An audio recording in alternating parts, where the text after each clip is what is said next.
first of all, I would like to thank Antonio for inviting me to this interesting and very much needed webinar session. I would also like to thank my colleagues which have talked before me, and of course thank all of you, the assistants, and would-be people that can follow us later in YouTube or other platforms.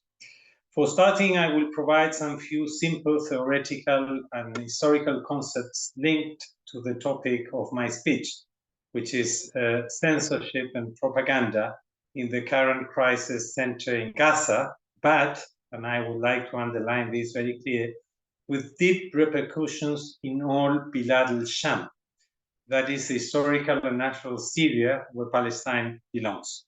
Later on, I will focus on how censorship and propaganda are being applied in the current crisis. Well, for starting, let's say that censorship is a communication technique used to interfere in the flow of information. That's the main definition of what censorship it is. It's a technique used to interfere in the flow of information. It can be applied directly to the sources of information or indirectly when it focuses the censorship on the mediators of the information provided by other sources. In this case, we are talking about the censorship over journalists and the media.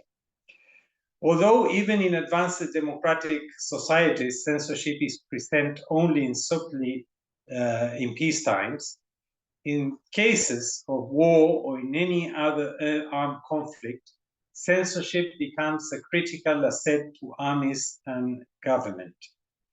Armies use censorship to protect military operation so as to maintain the element of surprise and limit their own casualties. This kind of censorship is intended not to give the foe any clue about designations, locations, numbers, or disposition of force. In that cases, we are talking about military censorship. However, when we talk about censorship exercised by government during an armed conflict, it's necessary to take into account that what these governments pretend is to mold public opinion and avoid society's demoralization, which can lead to a rapid reduction of the political support any war, or to be more accurate, armed conflict effort demands, especially when we are talking about long campaigns with a rising number of casualties. So as we see, both the military people and governments applied censorship in different levels and in different ways during armed conflict. In practical terms, censorship is directed to avoid and suppress any report or publicity of a public or private institutional action framed unfavorably to the interests of your own organization. Okay, so you don't want any other message competing with your own message. This is even done during peace times in a very subtle way, but during armed conflicts, it's plain and clear. You don't want alternative messages competing with the mainstream message sent by the government, the military, or any other official organization. Sometimes the goals are reached indirectly through self-censorship, especially when those involved in media work voluntarily suppress some information, either because of patriotic or moral reasons, let's say moral reasons, especially when they gain access to classified sensitive information that could damage military operations and endanger the lives of combat persons. So we cannot blame just governments or military people because censorship. There's also a very big responsibility on those mediators, which are journalists and the media. Sometimes they claim that they do it because patriotic reasons, mainly when your own country or your own state is at war. Well, that's a justification that along history, most of journalists have recurred to justify the attitudes, or because they defend a sort of moral cause according to their own interests. Sometimes this self-censorship occurs just because journalists just that is the best way to avoid problems with the military and political authorities. That's another reason why journalists sometimes fall in the trap of censorship, and instead of doing their information job, they follow what censorship really demands, because they don't want to have problems. Finally, and more often than not, and this is very much linked with what my colleagues have already stressed, censorship is the result of poorly prepared journalists unable to successfully face censorship and propaganda. Propaganda doesn't work just lying. Propaganda works mainly with half truth, half lies, and trying to avoid the general picture, the context, which is what Omar and Federica already told. We have to talk about more than 100 years on to understand what's going on there. Okay, so both go together. Censorship is directly linked to propaganda, because when other sources of information are silenced, one's own version of events projected through propaganda will resound louder. Censorship needs rumors and misinformation, which are both a form of propaganda. So they go together. You cannot separate censorship in one hand and propaganda in the other. You have more propaganda if previously you have censored other ways of addressing reality. So propaganda and censorship have both been present since ancient times in armed conflict situations, but have dramatically and systematically evolved since First World War. First World War marks a before and after, in terms not just in propaganda war, but in propaganda in general. It was the first time that war propaganda was done systematically according to a scientific method. No, there's a very interesting book of Professor Anne Morelli from Brussels Free University, which is called The Elementary Principles of War Propaganda, which was the 10 principles used by the British during First World War to mold public opinion. What is really impressive is that 100 years afterwards, they are using exactly the same principles. It just techniques or technology have changed, but not the way to do propaganda. Finally, it is important to understand that the link between censorship and propaganda, what finally makes them the two sides of the same communication process, is semantics. When we are talking about semantics, we are talking about the way that literal but also implied meaning of words, according to the context, which both propaganda and censorship work, are used to being modified or suppressed. So it's very important to understand that in both cases, censorship and propaganda, a very main technique is semantic propaganda, which at the same time, it's perfect to have people repeating without any concern the ideas that the propaganda apparatus is sending. So we have to focus, and that's what I'm going to do right now, about semantic propaganda. First of all, I would like to say that most of what I have already said has to do with real wars and not supposed ones like the one in Palestine right now. And here we have a case of semantic propaganda. It is very important to have this clear. Wars are fought by states on more or less symmetrical ways. Wars are fought by states on more or less symmetrical ways. They are also wars regulated by international convention as a legitimate instrument in the hands of states to resolve controversies. Not defining reality properly enters in the category of both semantic censorship and either semantic propaganda, which is exactly what in terms of persuasive communication we are witnessing right now around the current crisis in Palestine. Calling a war what is happening in Palestine is both censorship and propaganda. Firstly, it conceals the reality in many senses, because there is not a real Palestinian state. No Gaza is a state, unless of all Hamas can be considered a state, which is implied when politicians and the media call what is going on a war on Hamas. Secondly, calling it a war legitimizes the Israeli entity actions, which can never be defined as such, because it's simply a disproportionate military assault, mainly to a non-armed people, which lack any of the possibilities of self-defense that peoples with a state do have. It's not the case of Palestinian people. So no, what is going on in Palestine is not a war, as the Israelis and the Western allies pretend through semantic propaganda. The best case scenario is an asymmetric and unbalanced armed conflict. Here we have to stop and remember, all wars are armed conflicts, but not all armed conflicts are wars. And that's very important to make that difference.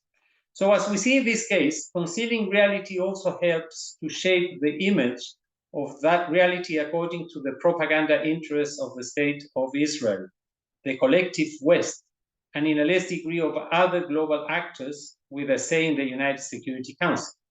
Let's mention Russia and China. In other words, censorship, through twisting the meaning of the words, creates a new reality which someone is interested to present. Censorship so becomes the perfect vehicle of propaganda.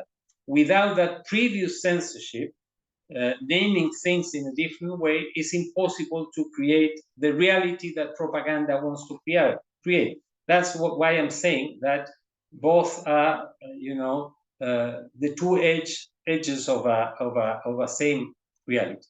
Let's not talk about a massive and asymmetric assault, but instead let's use the formula war, which legitimizes all the actions of Israel and suppress the fact that there is not such a thing of a Palestinian state.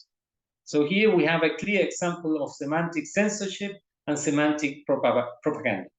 Ultimately, this censorship propaganda tactic plays in the hands of all those who want to present what happens in Palestine and beyond as a dispute between equals, in all the sense of the term equals, which obviously is not the case. Beside that, we can identify other expressions of this double-faced reality, which is censorship and propaganda and censorship, especially when we are referring of the use of semantic propaganda and semantic censorship. For instance, in every BBC report, the first time Hamas is mentioned by journalists and ancients alike, they underline that according to the British government, Hamas is a terrorist organization. Besides of being contradictory with the use of war in the same report, because away from colloquial speaking, it's not possible to declare war on terror because what was clarified before.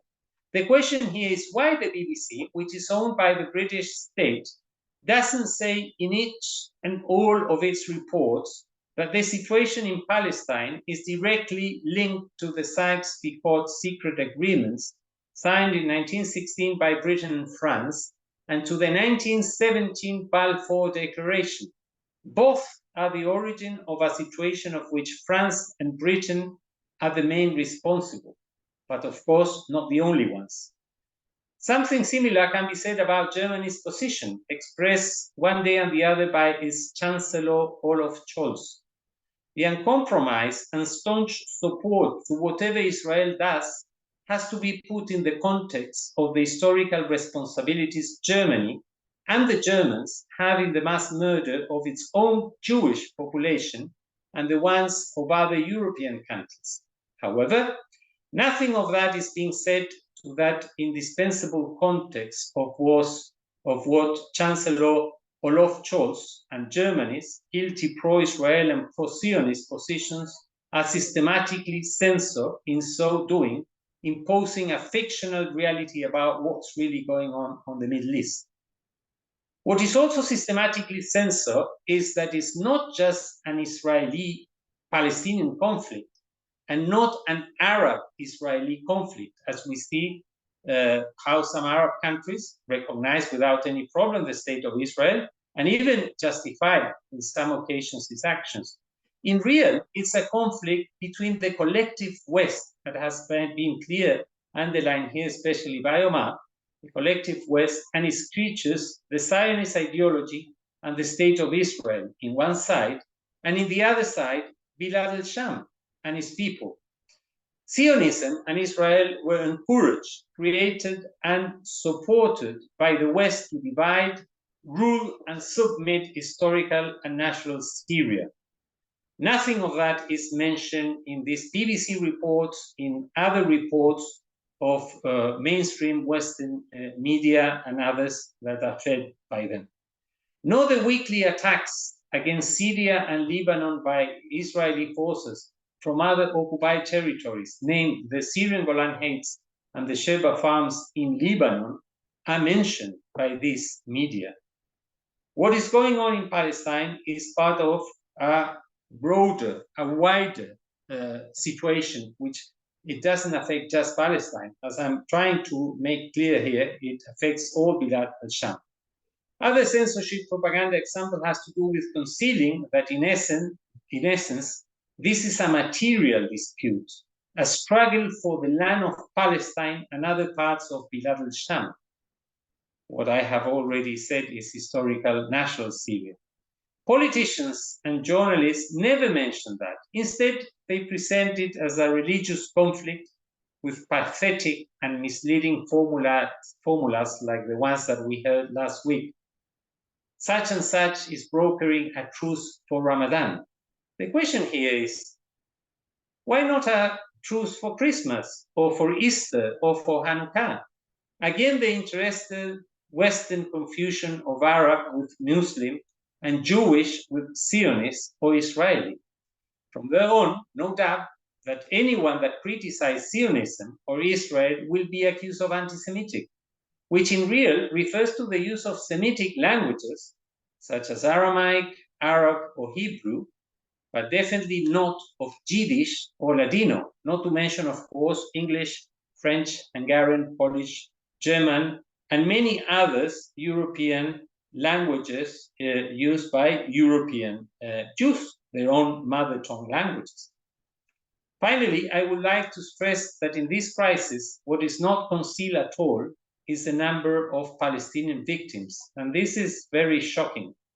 Western media do what in 2 years they have not done in the case of Ukraine, whose casualties have never ever been revealed in these 2 years. But however, in the case of Palestine, they publish with, we could say, certain gusto and not double checking the daily figures provided by what they call the enemy, Hamas. This is very striking. Why don't they reveal a single death toll in Ukraine in 2 years? And however, every single day we have Western mainstream media revealing the figures that are provided by Hamas.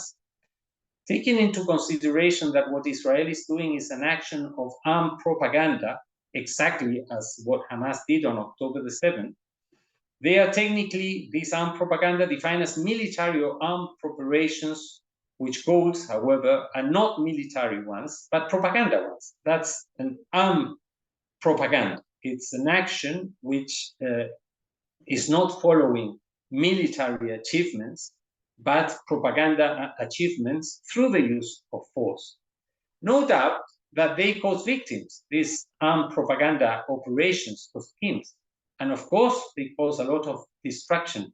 But neither Hamas could militarily defeat Israel on October the 7th, nor Israel can defeat what is simply not an army. Hamas is not an army. The Palestinians don't have an army because they have not been allowed to have such a thing. In an armed propaganda scheme, such as the one carried on by Israel in the name of the collective West, don't forget, as Prime Minister Benjamin Netanyahu has rightly reminded every now and then, he says that what they are doing it in the name of the collective West. The higher the real or pretended death toll, the better.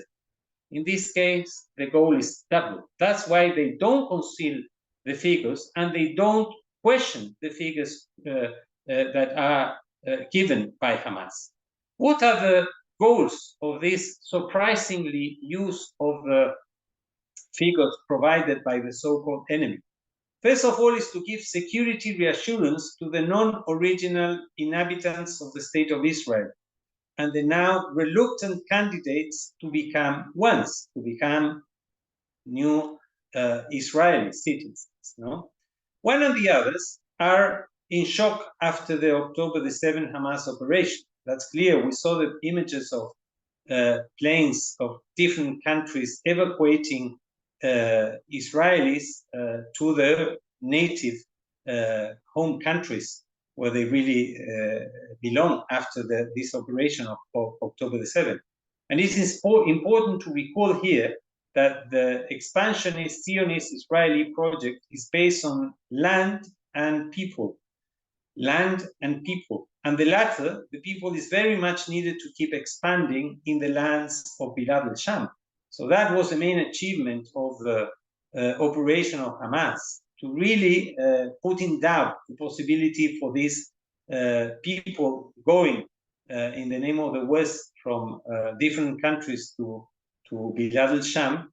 Now they are going to have second thoughts about doing so. The second explanation of why they are using, surprisingly, the figures provided of Hamas, the death toll provided by Hamas, is to remind the peoples of the rest of historical Syria that any resistance to the collective West Zionist Israeli project in Bilad al-Sham will bring them a high death toll, as the one we are seeing now in Gaza, or the one we saw before in Iraq and Syria, especially in Syria in the last 13 years, where the intention was to divide the state of Syria, the modern state of Syria, and to cantonalize it, to create tiny entities of statelets without any possibility to rule themselves.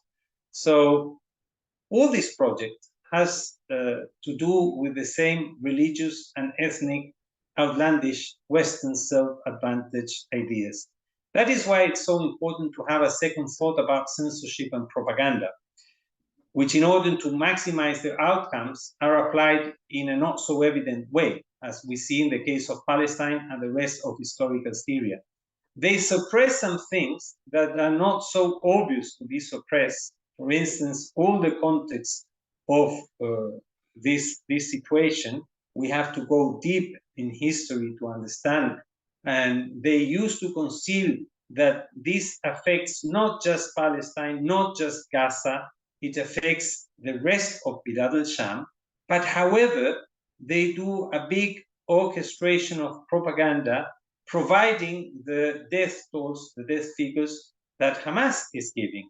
And that, certainly seems a little bit contradictory, but it's not contradictory. It's a way to remind the rest of the people of Bilad al-Sham, not just Palestinians, that if they try to resist, if they keep resisting this scheme, which has launched more than 100 years ago, they will face again and again and again what are we seeing now. So that's from my side. Thank you very much.